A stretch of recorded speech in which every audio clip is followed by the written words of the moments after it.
This afternoon, we're going to talk about teams. Take you through a little history and try to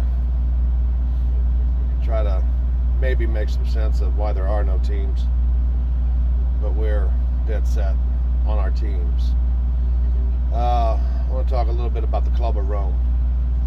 The Club of Rome was founded in 1968.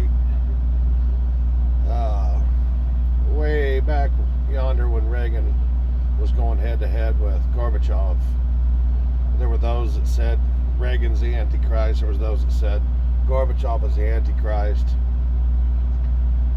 Blah, blah, blah. It's always, there's always this. World War III is on the brink. The end-time apocalypse is here. They know the handbook. They read the book. Let's pretend like you don't believe anything in the Bible. Let's say that you're a complete atheist. You still have the ability to read the Bible, see what the people that believe in the Bible believe, and then if you have the power, you can go mimic and promote things that fall in line with what the Bible says as an easy way to manipulate a team or a way of thinking or a group of people. So you've got Gorbachev in 1968 at the first meeting of the Club of Rome. Now the Club of Rome is just another one of these elite ruling class think tanks that want to determine world policy.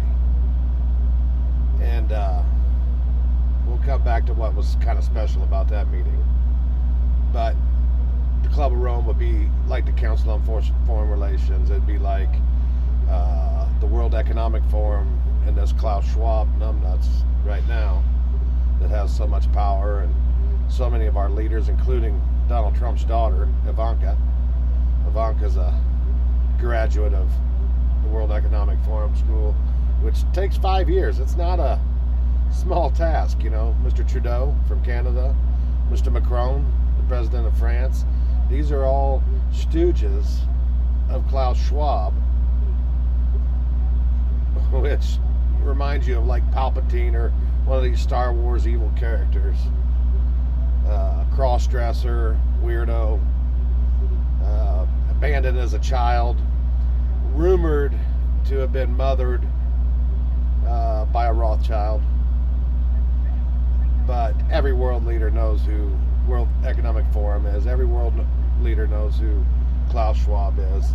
And only one world leader has kicked him out of the country, and that was Vladimir Putin, who also kicked George Soros and the Open Society out of the country, who also was called a traitor to the New World Order by none other than Jacob Rothschild. That's neither here nor there. 1968, you've got Mikhail Gorbachev, a communist from the Soviet Union, in this meeting of other world leaders all over, good, bad, indifferent. And in this meeting, they decided that the one world religion was going to be climate change. And in the 70s, they talked about an ice age, and then they talk about ozone, and this has been a premise and a goal since 1968 to push people in the direction that they are so bad for the earth that something has to be done and they have to suffer to fix it. Somehow you are powerful enough to control the world. So 1968, they decided they didn't care which way it was, but this is how they knew they were never going to get everybody to be Muslim, or everybody to be Christian, or everybody to be Jew, or everybody to be Hindu. They knew they could never do that. But if faced with destruction, they thought they could bring them all under one umbrella. Good plan, I get it. So, back to the teams. They put us in the Republican, Democrat, Independent Party. You've got the Labour parties over in England. You've got, some of these countries have like 30 parties. I think Ukraine's one of those that has about 30 different parties. And long as you get put in a box, it's easy to control that group of people. I'm in this box, so I must hate what's in that box, and that box must hate what's in this box, and it causes division, easier to manipulate. That's why you have the Cardinals and the Cubs. I love the Cubs, so I gotta hate the Cardinals. I love the Bears, so I hate the Packers. And it's good training on the mind to keep you not liking each other, or to fight each other, or to stand on one side of the field and you on the other side. And in most cases, that stuff is, benign. It's no big deal. It's all in good fun. But we look on the world stage and we think that these people are so different. We got a good leader and they got a bad leader, and this guy's this and this guy's that. Yet, they got 183 nations to sign on Agenda 21, which I thought was just a bunch of nonsense. This was an old think tank thing done back in the 90s, and a very young junior Congress lady, Nancy Pelosi, marched it down in the 90s during Clinton's term, down the halls of Congress. 183 nations signed on to this thing. And then, some time passes, and in another one of these meetings, you've got what's called Agenda 2030.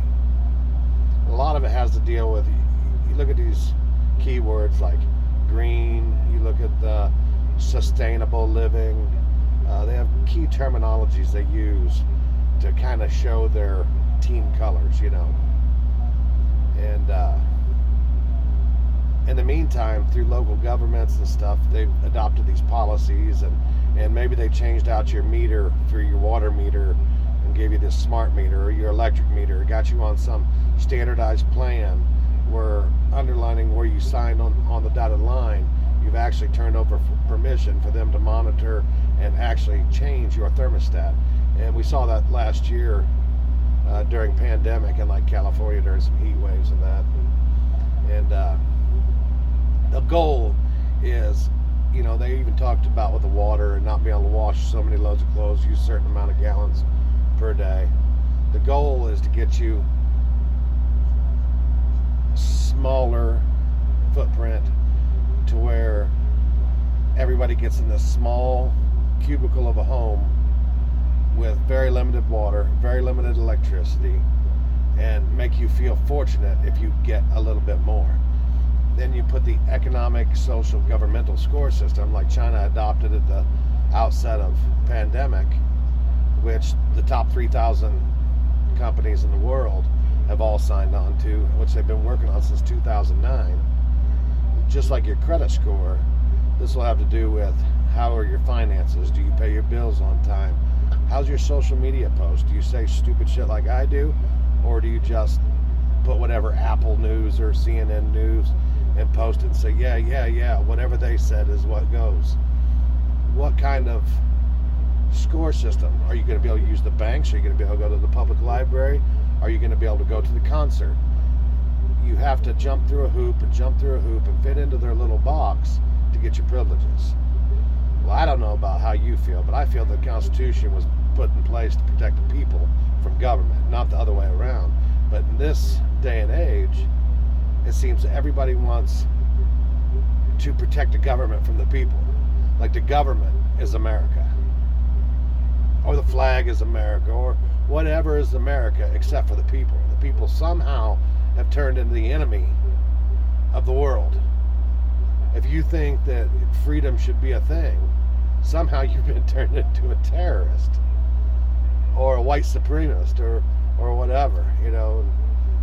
You've noticed now here recently that you get 23 and a half hours a day of news coverage on Ukraine and World War III, and you get zero time of pandemic, rolling back all these measures, and everything just kind of disappeared. It's like State of the Union, you got them hugging and kissing and loving on each other like pandemic was no threat. And there's a lot of oddities about pandemic, and save that for another time. I think there's a difference between being sick, using fake tests, and being exposed to a weaponized virus. You can take things that are dangerous, mix them in with things that are normal, and call them all one thing. Those people that got a runny nose and said they tested positive for pandemic, I say you got a bad test. There's people that suffered long-term effects and maybe never be the same or lost their lives over something in a great number in very localized areas, but it didn't spread to everywhere. It was just localized. Even in a small community, it stayed localized with the people that were affected in a certain place, like a meat packing plant. But I digress. All these world leaders, fast forward to Agenda 2030, 193 nations signed on to Agenda 2030, including Vladimir Putin, including Russia. So you have, anybody out here know how many nations there are considered? 195. 2 people didn't sign on to this thing. One of them being the Vatican, and one of them being Palestine. And I'm not really sure if anybody's even given Palestine permission to use a pen to sign on to something, or designated a border, so whatever. And so you pretty much have the entire world has signed on to the exact same things. And like I said, Agenda 21 and Agenda 2030 was things of conspiracy theory back in the day. Until 2020 and pandemic rolled around and you watched the whole world fall in lockstep, which would be a Rockefeller term, fall in lockstep, shut their economies down, lock up their people, promote unscientific things like masks, social distancing, started passing out gene therapies and unproven gene therapies, changing definitions of words, suppressing information, banning free speech, all at the exact same time. I was like, holy shit. Right in time for 2021, they've kind of fallen in line. And all these things, you can almost see the people that are not in lockstep. And when they don't go in lockstep, when they do things that make sense for the people, but all the media tries to destroy them,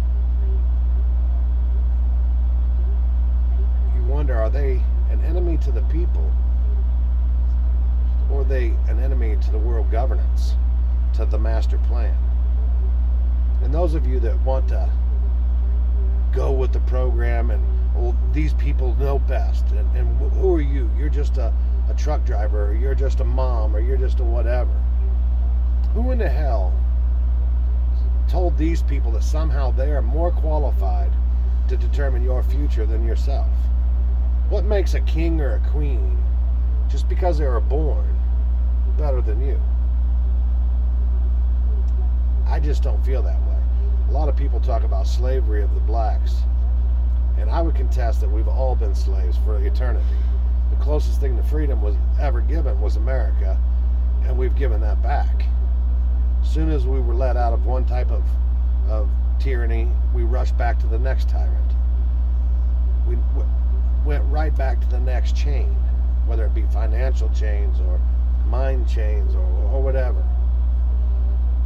And we make it easy for people to have authority over our daily lives, over our thoughts, over our minds, over our futures.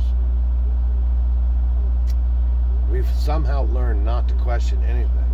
That somehow it is bad to have an opinion or a thought. Somehow, and you see it mostly in the CNN, MSNBC crowd. Anything that goes against what's been told to them, there's this shutdown feature in their mind, and they get angry. There's just this anger, like they can't take any more information, or if it wasn't delivered by known liars, they can't give it credibility. They can only take information from known liars, repeated known liars, and most of them deviants. CNN's lost like 7 of their top employees, including the CEO, through child grooming, child rape, which is kind of weird. Grooming houses, for almost like sex slaves. That's odd. Sexual assault. I mean, really not really good people, man. I mean, these are not really. I mean, everybody remembers that jackass Cuomo when he got sick with the virus, and then he's out there breaking his quarantine. This is early on when people really didn't know anything. There was no information, so everybody was kind of trying to learn this thing blind. And he's out there like, oh, you know who I am, I can do whatever I want, and then he preaches to us. Then there's his brother, serial sex offender, and he's using company resources to protect his brother, which maybe I can even understand that. But there's no outrage. Every time these people lie, every time these people do felonies, they're still better than me. Somehow they're still more trustworthy than me. I can show you government documents. I can show you Senate, hearings.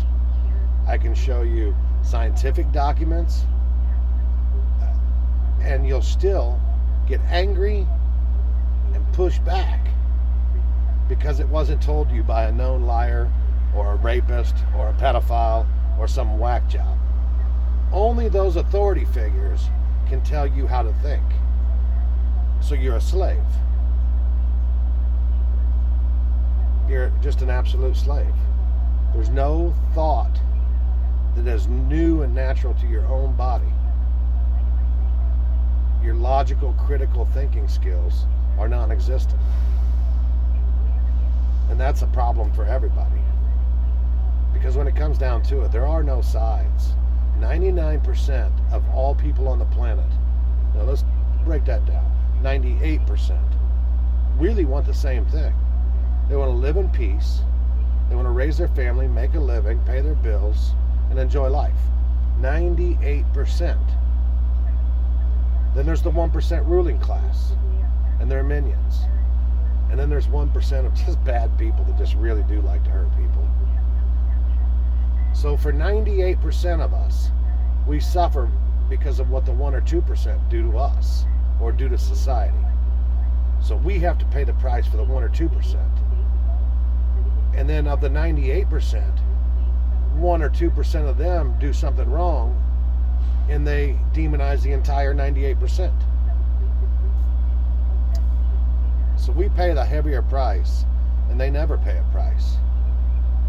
There's nobody even discussing whether or not Obama, Hillary Clinton, John Kerry, Robert Mueller, or Mitt Romney should be looking at any kind of trouble, any kind of jail time, any kind of even public humiliation over selling Russia 20% of our uranium so that they could go down, which right now Biden is still in talks with Russia and Iran. Well, we're really not involved. They're not letting us in the room as much. But with American uranium, Russia wants to set up nuclear reactors in Iran. And we're not like, we have to do this right now. We have to get an Iran deal right now. We have to give Iran money or some shit. What sense does that make? And nobody looks to humiliate them because they're so much higher above us and so much more important to people than you or I. So we're ridiculous. We're ridiculous people. There is no left versus right. You've just been put into a box. There's 98% against 2%. We are the majority. The majority of us anybody that knows me knows I don't like to hurt people. I don't want to see people suffer. I would help a stranger on the side of the road, but you'll demonize me because I don't think the way you do. Because I use critical thinking. Because I look past the headline. And maybe you don't have time, and I understand that. Maybe you think that I just want to defeat you, and that's not true. I need your help. the few of us, which the few ain't so few, the few of us that actually do the homework, the few of us that see what we weren't supposed to see, we need your help.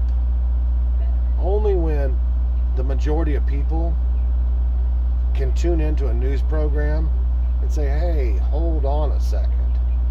What about 3 years ago when you told me this? Now you want to tell me that, and I was just supposed to buy it hook, line, and sinker because this message was brought to you by Pfizer and Novartis?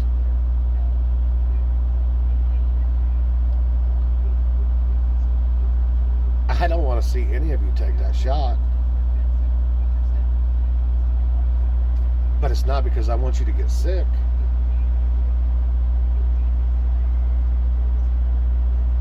Ukraine. There is so much evidence. I mean, Victoria Nuland of the State Department, the one that testified against Trump in the second impeachment hoax, she's literally recorded on the phone choosing who Ukrainians' leaders are going to be. We literally went in there, staged a coup to overthrow a democratically elected government, and want to sit here and virtue signal about democracy. The one that we couldn't say, the whistleblower that we couldn't say his name, it is rumored that he was one of the assassins of the sniper fire in Kyiv. We shot the police and the protesters to cause civil war and unrest to get our people put in there, while Joe Biden's son, Mitt Romney's son, Nancy Pelosi's son, John Kerry's stepson go in there and secure energy deals with all these oligarchs. And nobody blinks an eye. Almost like they knew the price of foreign oil was going to go through the roof. And on day one of his administration, Joe Biden shuts down American oil. And then you want to see fact checks out on the internet of how it's not Biden's fault that fuel prices are going up. What has Biden done to help American energy independence? We buy more Russian oil now than we have in the last 11 years. Just like they sold the uranium, and we think there's sides, there's teams, these people have plotted against us from every nation. The ruling class have a lifestyle that they want to lead in the future, and it doesn't have you and I in it. It does not have you and I in it, unless you can be a complete slave. And maybe you are the type of person that is happy being a slave, not having an opinion, just existing. But I don't believe that's what man was meant for. I don't care if it's a Gorbachev, I don't care if it's a Reagan, I don't care if it's a George Bush or a Bill Clinton. They are not like you and I. They do play for a different side, but then they pit us against each other to act like we are the problem. We are the problem, and that's just because we're not willing to use what's given to us by God. Some of the people that push back the hardest against things I say have absolute great skills that could be useful in making sure that we understand all the truth and all the facts. I'm good at some things, but by far not all things. I wish more people were interested in learning and sharing, discussing, brainstorming. I mean, this is something that used to happen regularly. People used to actually travel to town squares to stand on a soapbox and stand around and debate ideas, and then go to the pub and have a drink. Where in the hell does that happen? Now everybody sits behind a keyboard and talks angry. Gives insults. I mean, there are literally people paid and bots put on these social media sites to spread disinformation, to sow division, to make fun of anybody that puts out an idea that isn't promoted by the government. Who spends money on an operation to insult people? What kind of person would spend money on that? What kind of person would make that a priority in their life? But they do it, and the normal person doesn't think twice. Why would anybody want to put bots out there